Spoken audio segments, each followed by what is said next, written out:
So this is the Tikkun Elevator Kollel, and I'm Baruch Fleischman, back once again with the life and times of our King David. And I would say this, that as we're reading, especially this part of the story,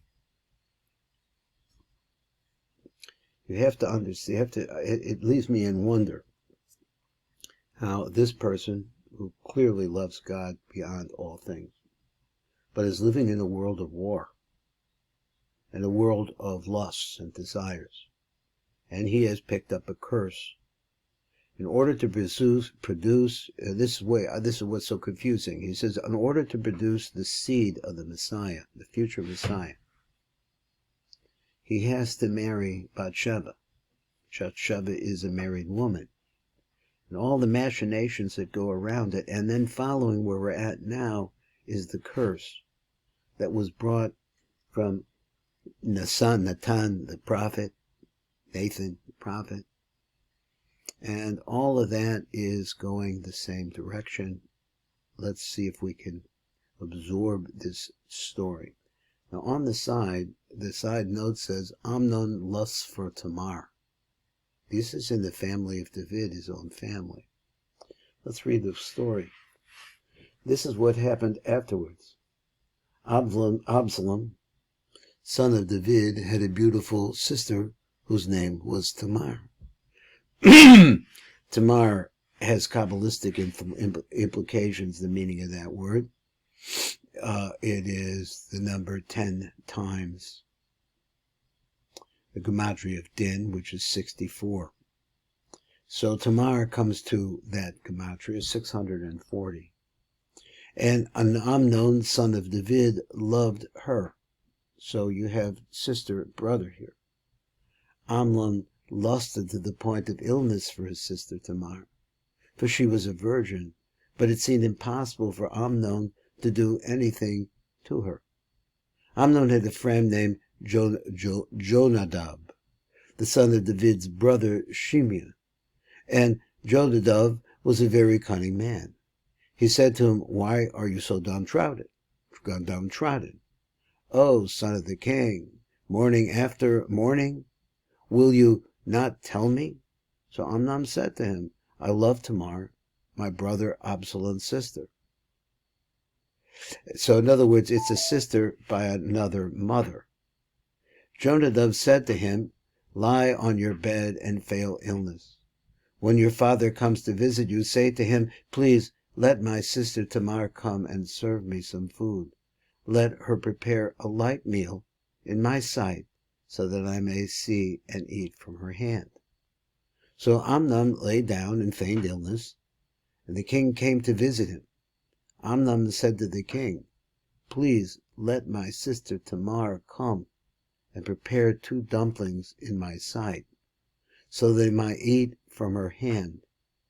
David sent to Tamar at the house, saying, "Go now to your brother Amnon's house and prepare a light meal for him."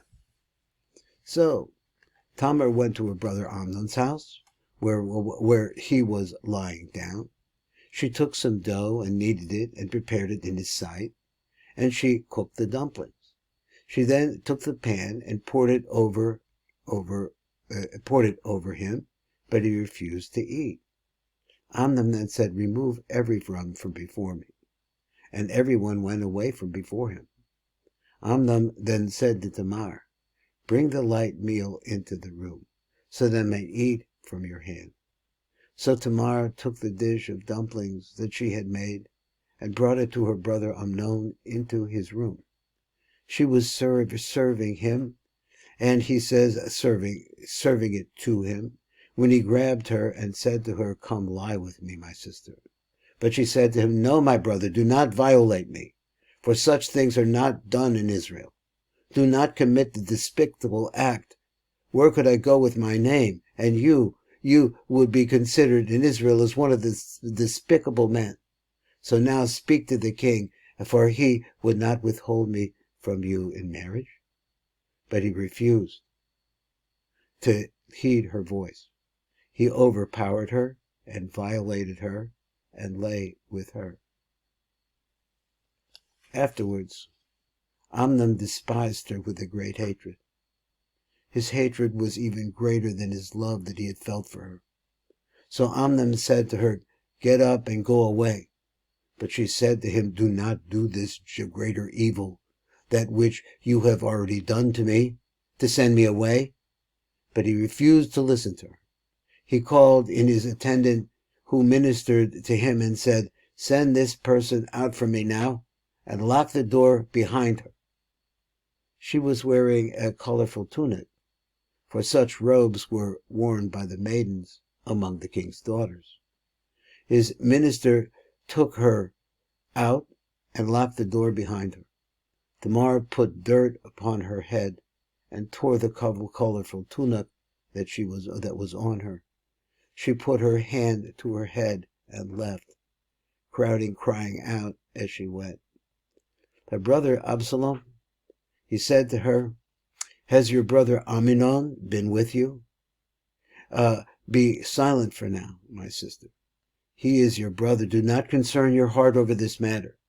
So Tamar dwelled devastated in the house of her brother Absalom. Now we have Absalom, Tamar, and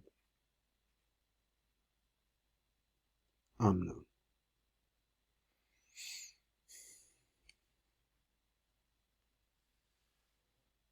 King David heard about all these events, and he was very, very angry. Absalom would not speak with Amnon, neither bad nor good, for Absalom hated Amnon because he had violated his sister Tamar.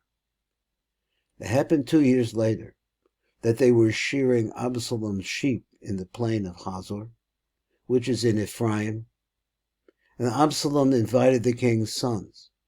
Absalom came to the king and said, "Behold, they are shearing for your servant. Let the king and his servants accompany your servant." The king said to Absalom, "No, my son, let us not all go, so that we do not overburden you." But he continued and would not consent to go, but he blessed him. Absalom said, "If not, then let my brother Amnon go with us." But David said, "Why should he go with you?" Absalom importuned him. He sent Amnon and all the king's sons along with him. So he did. As the story continues, Absalom instructed his servants, saying, "Take note when Amnon's heart is giddy with wine. Then I will tell you, strike down Amnon, kill him. Fear not.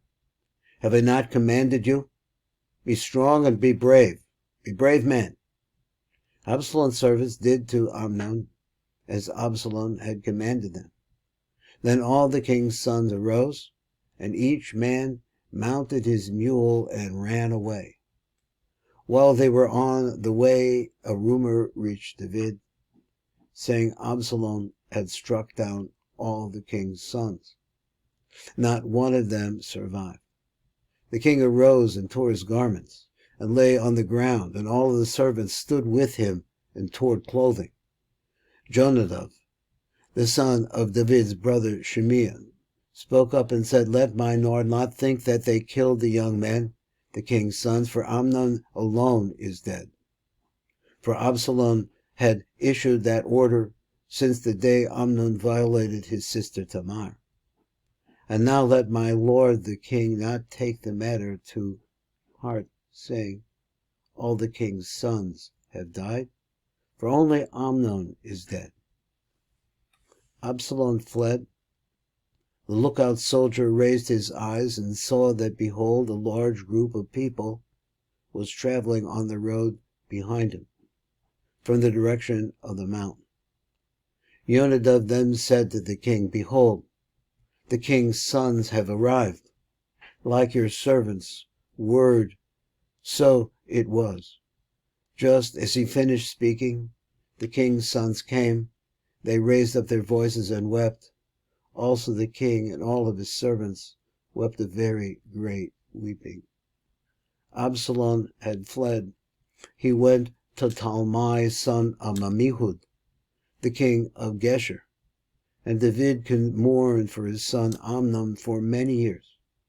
Absalom fled. He went to Geshur, and he remained there for 3 years.